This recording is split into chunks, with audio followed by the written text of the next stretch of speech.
আমি আগেও বলেছি, এ প্রজন্ম কখনো জামাতের জুলুমের ইতিহাস দেখেনি।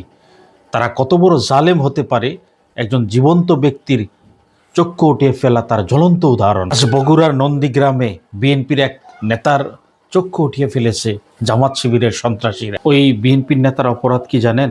ওই বিএনপির নেতা জামাতের কিছু নেতাকে আটক করেছে।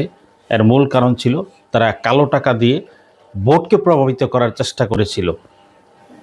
বিএনপির নেতাকর্মীরা তাদেরকে আটক করার পরে এখান থেকে ঘটনার সূত্রপাত। এদের চরিত্রটা আর আওয়ামী লীগের চরিত্র কিন্তু সেম। তারা তাদের স্বার্থের জন্য ধর্মকে ব্যবহার করে। এরা অপকর্ম করতে গিয়ে কোনো জায়গায় ধরা খেলে সেখানেও ধর্মের কার্ড ব্যবহার করার চেষ্টা করে। তারা ইসলামের নাম ব্যবহার করে যে কোনো ধরনের অপকর্মকে তারা বৈধ মনে করে। তাই আসুন আগামী নির্বাচনে আমরা বিএনপিকে দানের শীষে ভোট দিয়ে বিএনপিকে জয়যুক্ত করি। তাই বলছি, আমরা জিয়াউর রহমানকে দেখেছি, বেগম খালেদা জিয়াকে দেখেছি, এবং আমরা তারেক রহমানকেও দেখতে চাই ইনশাআল্লাহ। ভোট দিব দানের শীষে, গর্ব দেশ মিলেমিশে, সবার আগে বাংলাদেশ। দানের শীষে ভোট দিন।